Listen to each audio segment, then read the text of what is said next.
Et voilà, mon karma ne m'aura jamais autant fait défaut. C'est toujours quand on part en vacances avec les copains que les plus grandes énigmes nous tombent sur le coin de la gueule. Alors il est temps pour moi de reprendre du service. Oui, il s'agit bel et bien d'un travail pour le Dr. Lucky.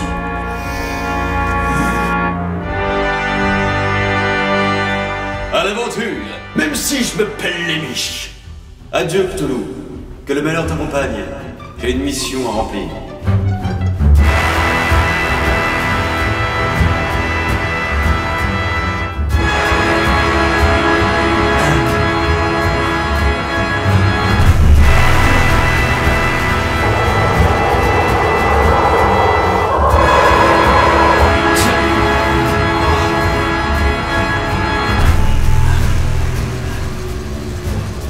Vache! Putain!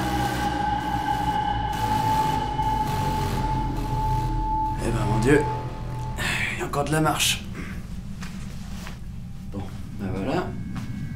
Eh ben, ça c'est de la grosse chatte. Eh franchement, ma situation, ça me rappelle pas l'histoire du père d'Hagrid. Ouais. Bon bah, y a plus qu'à y aller. Allez hop! On y va! Après avoir eu la sensation de vivre ma naissance à l'envers, je découvre avec stupeur un vaisseau qui a bercé mes plus beaux cauchemars. Ils ont pas des entrées plus pratiques, franchement? Ce que je vais y découvrir sera, je crois, l'un des sujets les plus passionnants de ma carrière. Gazpacho! Ok. Et ben voilà. On dirait qu'on y est.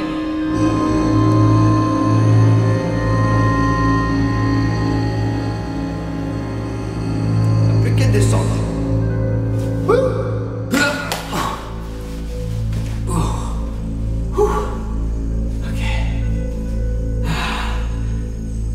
Les voilà. Ouais. Bon sang, un de ces œufs enfermant en lui l'enfer. Oserais-je ne serait-ce qu'en frôler la surface pour prouver que ceci n'est pas un rêve? Je ne devrais pas faire ça. Il y a trop de risques, mais je veux contempler l'horreur de mes propres yeux, tel un scientifique imperméable à toute notion de danger imminent.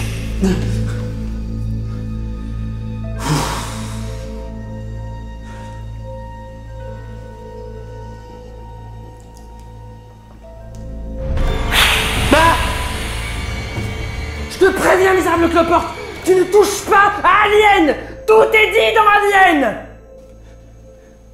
Il y a une reine, elle pond des œufs, un facehugger en sort, le facehugger force sa bite dans ta gorge, il glisse un parasite dans ton organisme, il grandit, il te charque la cage thoracique, tu crèves comme une merde, le parasite grandit, devient un alien ou possiblement une reine pour que le cycle continue, et c'est tout. Moi, je veux bien, mais Prométhéeus, t'en fais quoi? Tu fais chier, merde. Ah non, mais tout va bien, de toute façon, je serai obligé de troller. Bon, voyons, on va pas te pousser à faire une entorse d'anthologie, c'est...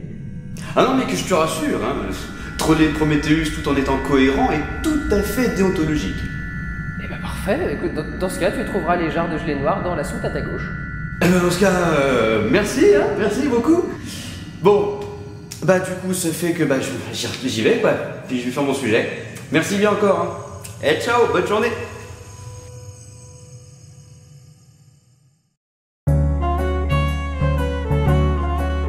Une question vous brûle les lèvres? Il connaît la réponse sur le bout des doigts.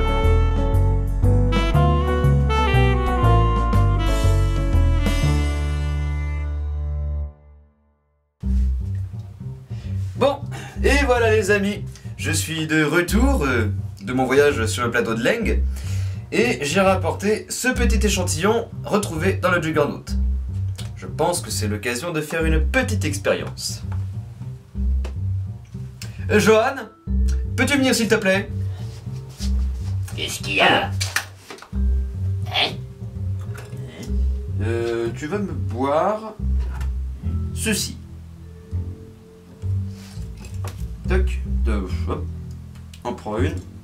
Tiens. Bonne santé. Ok. Ah, je sais. Bon, c'est dégueulasse. Pas grave. Bon, Ah. du coup, on se retrouve tout à l'heure. Oh, Il a déjà pas l'air bien, le pauvre. Mais on verra à la fin de l'émission ce que ça a donné. Attends voir, je lui ai fait boire tout le contenu. Alors, voyons sur les notices. Oh merde! Une goutte par spécimen. Bon. Je vous préviens tout de suite les amis, dans ce numéro nous allons plus nous attacher à ce qui fait la biologie de cet univers plutôt qu'aux attitudes sexuelles des créatures qui l'habitent. Il faut dire en même temps que ce film très visionnaire, tiré de l'esprit aussi visionnaire de Ridley Scott, a des subtilités qui nous sont passées par-dessus la tête, nous, petite armada de fanboys rageux insatisfaits. En même temps, il faut dire que Ridley Scott a vu tellement loin qu'il n'a pas vu ce qu'il avait sous le pif. Et du coup, il faut combler les vides. Putain, c'était presque du sophisme. Et un petit peu d'arrogance de ma part, j'en ai bien peur. Donc trêve de badinage et passons directement au sujet. Et je peux vous dire que là, ça a été très compliqué, parce qu'effectivement, combler des vides, c'est très dur. Mais pour cela, je me suis équipé de cette chose, qui explique pas mal de trucs, mais qui ne dit rien en même temps. Autrement dit, j'ai surtout utilisé pour avoir des illustrations. Et de la promo autour du film. Sois proche de tes amis et encore plus proche de tes ennemis, dit-on. Alors pour ceux qui ne connaissent pas Prometheus, ou qui ont simplement voulu éviter de ruiner une légende iconique de la science-fiction, sachez que Prometheus raconte l'histoire d'une bande de scientifiques neuneux qui partent à la conquête d'une planète lointaine de la nôtre pour y découvrir les origines de notre existence. Une fois posés sur la planète, les neuneux vont découvrir une structure, comme ça, renfermant un vaisseau, enfermant en lui-même une bonne dizaine de spécimens de macabées de nos créateurs, les ingénieurs. Mais ils vont aussi tomber sur les jarres. Et celles-ci contiennent une mystérieuse substance qui a des particularités dont je vais vous parler dans quelques instants. À la fin du film, pardonnez pour le spoiler, Shaw s'embarque dans le Juggernaut pour aller rendre visite à nos créateurs histoire de découvrir le pourquoi du comment. Parce que comme l'a compris David, je ne sais pas comment, les ingénieurs avaient pour projet de nous détruire il y a de cela à peu près 2000 ans. Et qui est censé venir du ciel pour nous punir? Dieu! Et qui a envoyé son émissaire de fils sur Terre pour nous faire la morale il y a 2000 ans? Dieu! Et qui est cet émissaire? Lui! Et ouais, du coup, il y a effectivement des traces d'un certain testament laissé par cette phase de cet ingénieur de paix. Je vais faire court. Voyons ensemble l'histoire des ingénieurs. Il y a des milliers d'années, tout du moins dans l'univers de Prometheus, il y avait les ingénieurs, qui étaient de grands scientifiques et explorateurs. À force d'expériences biologiques, un étrange mâle s'abattit sur les femelles qui disparurent du jour au lendemain. Du coup, pour pérenniser, ils utilisèrent leurs connaissances en génétique en produisant l'huile noire contenant des agents biologiques permettant de modeler la vie et, à l'origine, il s'agissait de créer des clones. Des clones de mâles, évidemment. Puis vint l'idée à une petite troupe d'ingénieurs d'utiliser cette huile pour réaliser quelque chose de blasphématoire aux yeux de leur père, recréer la vie à ses débuts. Du coup, les explorateurs scientifiques découvrirent une planète vierge de toute vie animale et créèrent les humains de la Terre de l'univers du film Prometheus. Il est important de faire cette distinction puisque, au moins, nous on a eu les dinosaures et tout le reste. Mais sur la Terre de cet univers, rien de tout ça. La putain de foutue genèse comme on l'entend dans la Bible a eu lieu et elle a pour origine les ingénieurs. Bref, les fameux créateurs des humains les ont étudiés, guidés, surveillés et tout ça dans le plus grand secret de leurs congénères. Mais quand un de leurs éminents émissaires vint à manquer à l'appel, autrement dit Jésus, les hautes instances se sont interrogées et ont découvert le poteau rose. Les humains étaient une irrespectueuse création réalisée par des renégats à partir de leur ADN, faisant des humains des choses impures. Les ingénieurs conservateurs eurent donc pour projet d'anéantir la race humaine afin que l'histoire de leur génome sacré ne soit pas souillée par la simple existence de l'humanité. Pour réaliser cette annihilation, ils se sont servis des résultats des expériences des créateurs pour changer l'huile en arme bactériologique, le tout en réalisant ces expérimentations sur une planète isolée. Au début, cela aboutit à quelque chose de surprenant. Mais au bout du compte, les organismes de l'huile développèrent une volonté propre et aux pulsions ataviques. Forcément, ça a mené les scientifiques à leur perte. Pourquoi le reste de leurs potes n'ont pas réagi après avoir perdu contact avec eux? Eh bien ça, prout, c'est le grand mystère. La grande théorie est qu'ils ont dû se dire « bourf, rien à foutre ». Et voilà où est-ce qu'on en est. Je suis désolé d'avoir été long, mais en même temps, il faut bien expliquer ce que le dieu des ingénieurs n'a pas expliqué. Oui, parce que bien évidemment, le dieu des ingénieurs est à l'origine de l'univers de Prometheus. Et j'ose pas imaginer la tête de ces derniers lorsqu'ils découvriront que leur créateur... c'est un mix entre Ridley Scott et Damon Lindelof. Donc là je vais faire un lexique où est-ce que je vais vous rappeler certains noms déjà employés et d'autres que je n'ai pas encore employés. Histoire que vous soyez pas paumés en cours de route. Un ingénieur, c'est ça. L'huile noire, c'est ça. Un œuf, c'est ça. Un facehugger, c'est ça. Un chestbuster, c'est ce bidule. Un hammerpid, c'est ça. Fifield, c'est lui ou lui. Le trilobite, c'est ce machin. Le diacre, c'est cette merde. Et un xénomorphe, c'est cette merveille. Et attention, il est très important de se dire qu'au cours de leurs expériences, et nous le savons, les ingénieurs ont eu affaire à des inséminations par facehugger, et donc ils ont créé les premiers xénomorphes. La preuve est là. Là, vous avez l'insémination, et ici, le xénomorphe. On peut donc supposer que les ingénieurs qui ont réalisé cette fresque l'ont fait par respect pour une de leurs grandes créations, ou comme, je sais pas moi, comme petit habillage pour baptiser leur vaisseau semeur de mort, comme les vieux bombardiers étaient décorés d'une pin-up. Voici donc comment l'être humain de cet univers a été créé. Nous avons l'ingénieur qui ingère l'huile noire programmée. Les agents biologiques désagrègent l'ingénieur pour en supprimer les aspects les plus évolués, puis recomposent le génome pour lui permettre de retrouver sa forme cellulaire originelle. Les cellules se divisent, puis développent un nouvel organisme qui va évoluer, proliférer dans l'eau, puis rejoindre la terre ferme, devenant ainsi le premier mammifère terrestre à évoluer jusqu'à devenir l'homme. Ce qui sous-entend bien sûr qu'un jour viendra où l'homme ressemblera au docteur Manhattan Albinos. Bon, après, je suis pas certain que se sacrifier pour la cause était spécialement obligé. Après tout, l'huile noire n'a besoin que d'un brin d'ADN pour pouvoir remplir sa fonction. Un cheveu aurait suffi. Et maintenant du cul. Enfin, un peu, tout du moins. Je rappelle qu'en faisant de l'huile noire une arme biologique, les ingénieurs l'ont remaniée de manière à ce qu'elle agisse sur l'organisme de sa victime. Et pour arriver à un bon résultat, ils ont bien sûr pratiqué leurs expériences sur les ingénieurs séditieux qu'ils ont arrêtés. En premier lieu, il leur fallait une femelle à inséminer. Pour ce faire, une petite fiole d'huile noire était programmée pour changer le sexe d'un ingénieur. Bah tout simplement parce qu'on arrive à ce résultat-là.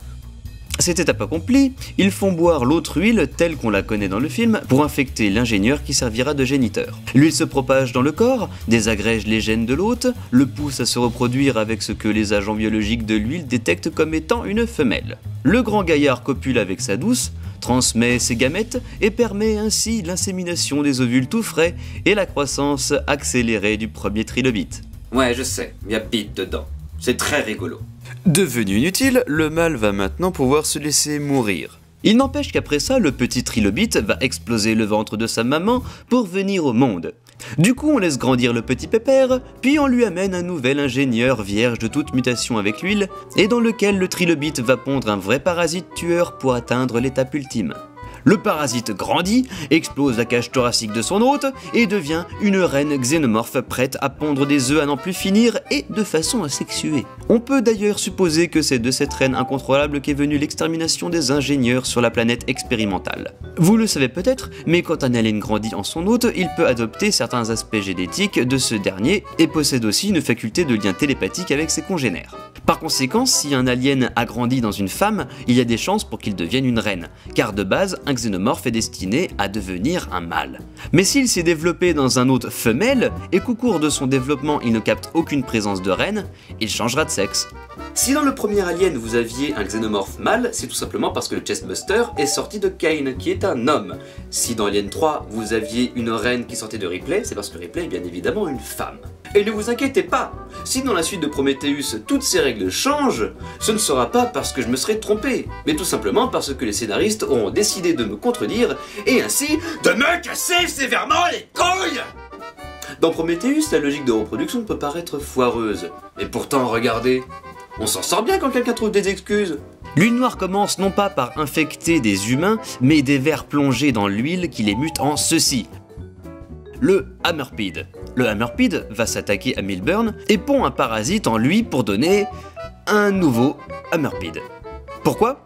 Pourquoi n'a-t-il pas créé une nouvelle créature qui aurait assimilé certains traits de l'homme pour donner vie à une nouvelle créature mutante qui serait sortie du torse du biologiste ? Tout simplement parce que le ver fécond produit déjà des œufs, ce qui sous-entend que le hammerpid a pris un coup de bite et n'a pas besoin d'étape intermédiaire pour pondre des œufs.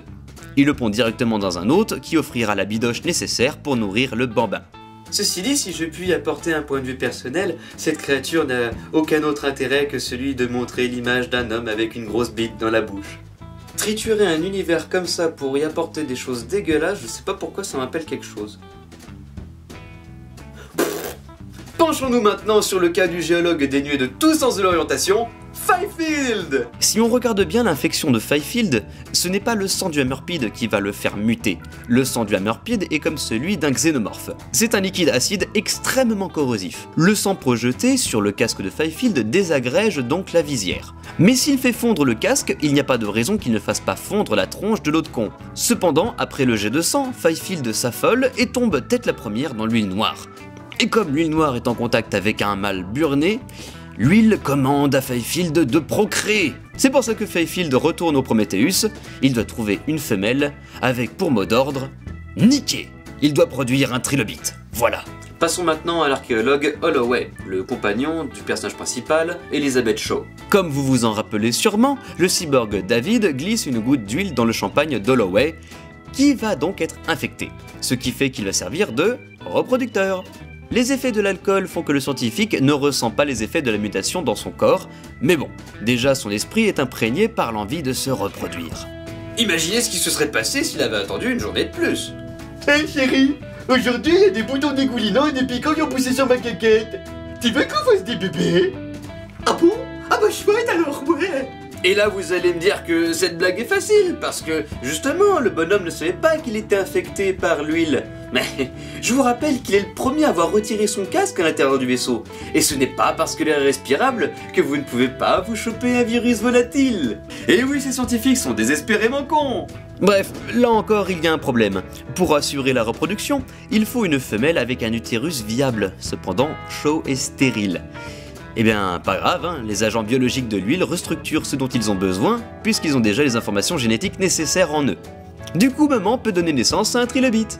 Ensuite, le trilobite va choper le dernier ingénieur vivant du vaisseau qui poursuivait Shaw, insérer son sexe dans sa gorge et pondre le parasite qui va se développer en lui comme n'importe quel xénomorphe, charcler son abdomen et sortir sous la forme de cette merde. Créature, je voulais dire créature. Alors je sais, vous vous demandez pourquoi le diacre ne ressemble pas au xénomorphe tel qu'on l'aime tous. La raison est simple, regardez ceci, il s'agit de la fresque que l'on retrouve dans la salle des jarres. Ils se ressemblent comme deux gouttes d'eau, hein. Eh bien il s'agit d'un xénomorphe dont l'ADN a été influencé par celui de l'ingénieur. Du coup, il est plus gros qu'un chestbuster, qui éclaterait le bide d'un humain, et il est bleu parce que l'autre est blond. Je trouve ça un peu faible le coup de la couleur là. Bon, et pour la forme du crâne, on peut éventuellement supposer que ce sont les prémices du crâne d'une reine alien qui va pondre des œufs. Depuis le temps que je parle d'œufs, tu réagis toujours pas, Johan? Non, je me sens pas bien. Bah ouais, mais bon, l'occasion était trop belle quand même depuis tout à l'heure. Bah tant pis. Mais ce truc ne vaudra jamais les croquis. Non, ça c'est à moi de le faire. Mais ce truc ne vaudra jamais les croquis originaux qui sentaient vraiment l'ADN d'Alien et qui avaient au moins le mérite de coller les baloches au fond du slip. Mais non, ça ne marchait pas pour Monsieur Scott parce que c'était trop proche d'Alien. Et quand on réalise un film dans l'univers d'Alien, on assume ce choix et on ne modifie pas tout un tas de faits établis importants à la cohérence globale en espérant que le public n'y verra que du feu. Ça c'était mieux, ça aussi c'était mieux, et ça aussi c'était 100 fois mieux. Bon ok, pas mieux. Et oui, je gueule pour ce que ce film aurait pu être, mais ça ne m'aurait pas obligé à écrire un numéro qui tombe un tas d'excuses à ce fatras de conneries pour qu'il devienne cohérent avec son univers. Diantre flûte! Vous voulez une bonne version de Prometheus? Lisez Les Montagnes hallucinées de Lovecraft. Le film est aussi proche de ce bouquin que le royaume peut-être d'Hamlet. Et c'est ainsi qu'on conclut la vidéo. À la prochaine les amis. Oula, Il en est où Johan là? Mec, je pars faire les courses, on a besoin d'œufs, on en a plus, y a Johan qui est en train de tous les niquer. Niquer quoi? Les œufs? Bah ouais, là il est bien vénère. Hein. Il les pète à coups de bite en espérant rentrer sa bite dedans. Merde. Non mais, pardon. Laisse-le faire, ça peut être drôle. On verra ce que ça donnera.